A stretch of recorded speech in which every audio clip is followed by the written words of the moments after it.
A child's world is fresh and new and beautiful, full of wonder and excitement.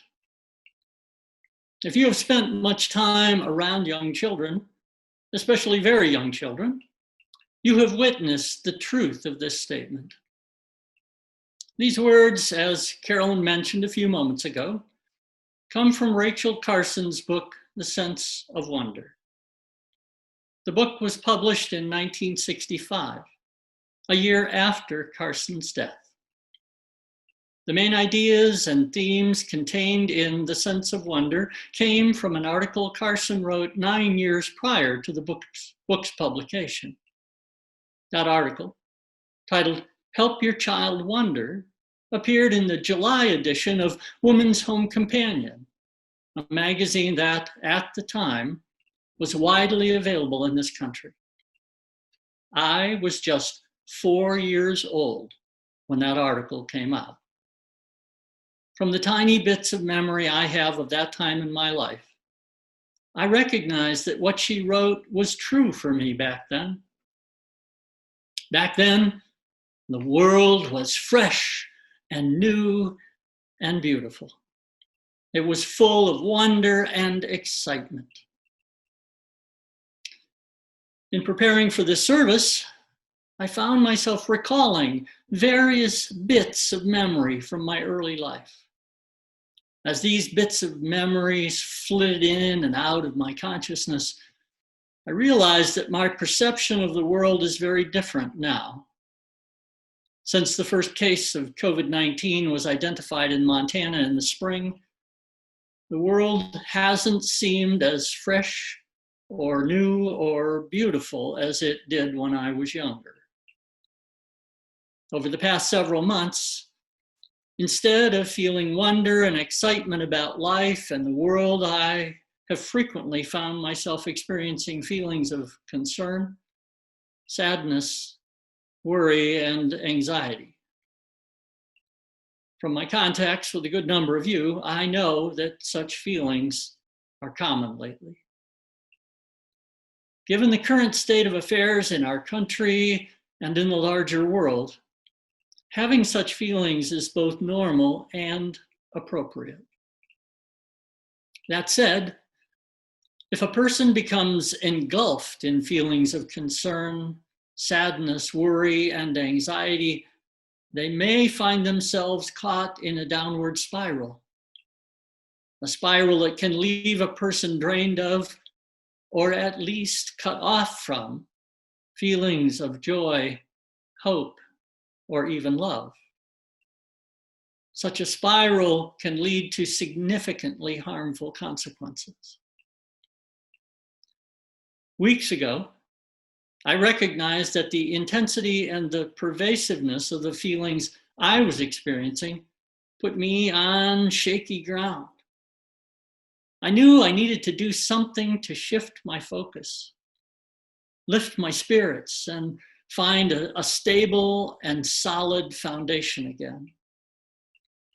I thought about what had worked to accomplish such a shift in the past. As I recalled times from my past when I was struggling with similar feelings, memories of spending time out in nature began flooding in.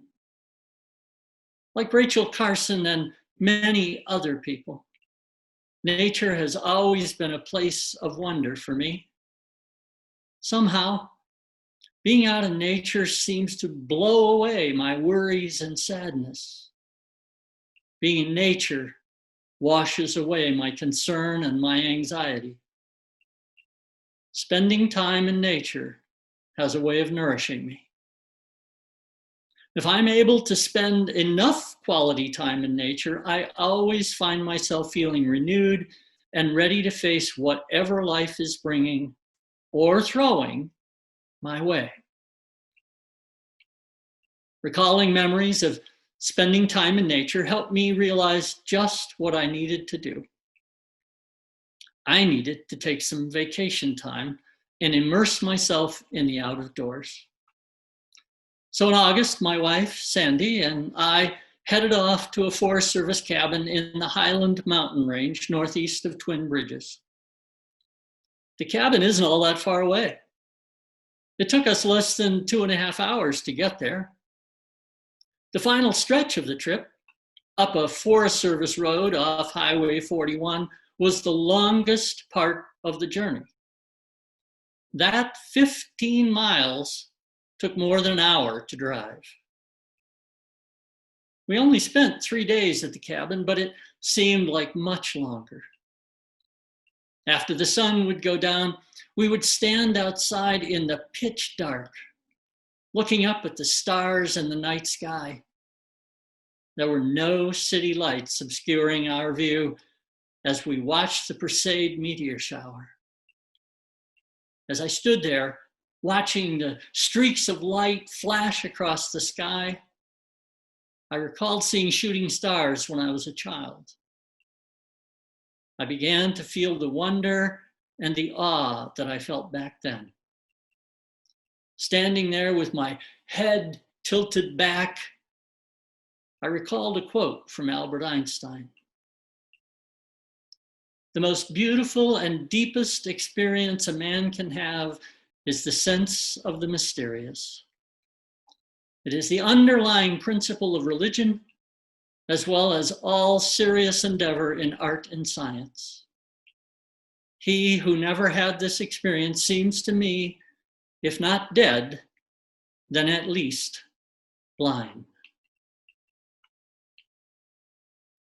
That time at the cabin helped me recognize that I had been going through a period of blindness. Not literal blindness, but a type of blindness nonetheless. With all of the turmoil and tumult that has been going on over the past months, I've been blinded to the many, many wonders in my life. As my eyes were opened to this blindness, it became clear to me that I needed to write this sermon. I needed to write it for myself. This sermon will be a reminder to me of how important it is to find and sink into a sense of wonder. I hope this sermon is more than just a reminder to me. I hope it reminds you of the importance wonder holds in your life, too. As I began planning for this service, I found plenty of rich and wonderful material about wonder.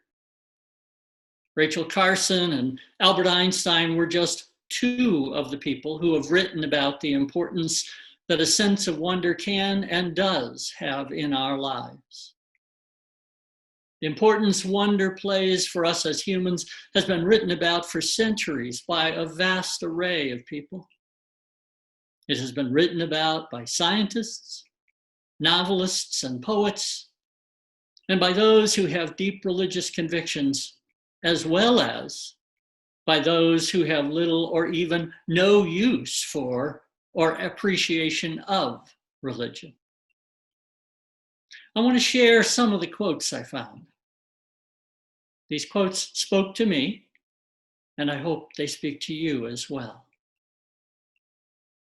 Augustine of Hippo, more commonly known as Saint Augustine, wrote the following more than 1,700 years ago. People travel to wonder at the height of mountains, at the huge wages of the sea, at the long courses of rivers, at the vast compass of the ocean, at the circular motion of the stars. And they pass by themselves without wondering. The 19th century poet Walt Whitman seemed to be looking at life through a religious lens when he wrote, "Every moment of light and dark is a miracle." The 19th century Unitarian minister Ralph Waldo Emerson similarly referred to miracles when he wrote that the invariable mark of wisdom is to see the miraculous in the common. Seeing the miraculous in the common, takes a sense of wonder that encompasses what we often come to take for granted, our very life and the everyday moments of our lives. In his 1998 book, Unweaving the Rainbow, Science, Delusion, and the Appetite for Wonder, Richard Dawkins seems to echo what St. Augustine and Emerson were asserting. He says, there is an anesthetic of familiarity, a sedative of ordinariness which dulls the senses and hides the wonder of existence.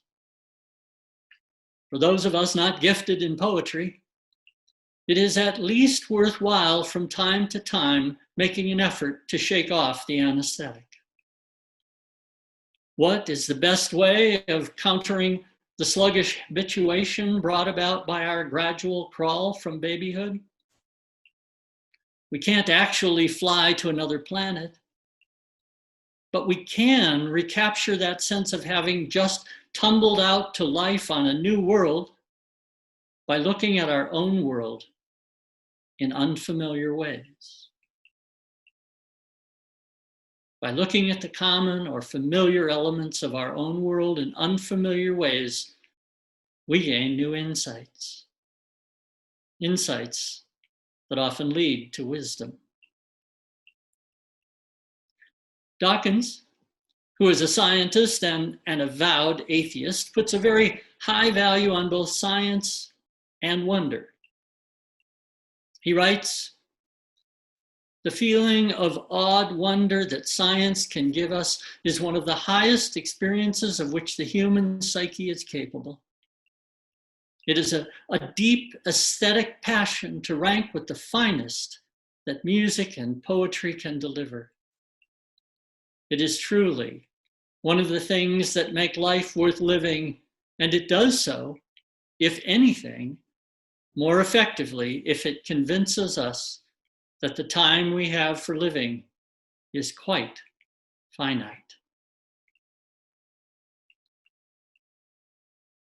Betty Smith, author of 4 20th century novels, including A Tree Grows in Brooklyn, suggests that how we look at things through a lens of time can increase the sense of wonder we experience. She writes, look at everything always as though you were seeing it either for the first or last time. Thus is your time on earth filled with glory. I don't know about you, but I certainly could use more glory during these challenging times. And on the note of difficult times and the importance of wonder, here is something from the English theoretical physicist and cosmologist Stephen Hawking. Remember to look up at the stars and not down at your feet. Try to make sense of what you see and wonder about what makes the universe exist. Be curious. And however difficult life may seem, there is always something you can do and succeed at. It matters that you don't just give up. Quite early in his life, Hawking was diagnosed with a slow progressing form of motor neuron disease, sometimes referred to as Lou Gehrig's disease.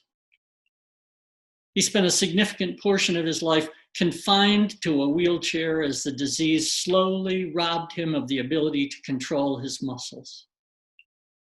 He even lost his ability to speak using his vocal cords. In these challenging times, we could all benefit from remembering the last 2 lines of this quote. However difficult life may seem, there is always something you can do and succeed at. It matters that you don't just give up. if we are able to shift our focus from our feet to the stars, if we can move from feelings of concern, sadness, worry, and anxiety to curiosity, wonder, and awe, we may just discover what we can do to make a positive difference, not only in our own lives, but also in the world. And on the note of making a positive difference, not just in our own lives, but also in the world, I return to Rachel Carson. In 1952, Carson was awarded the John Burroughs Medal for her book, The Sea Around Us. Here is a small segment of what she said in her acceptance speech. The more clearly we can focus our attention on the wonders and realities of the universe about us, the less taste we shall have for the destruction of our race. Wonder and humility are wholesome emotions, and they do not exist side by side with a lust for destruction.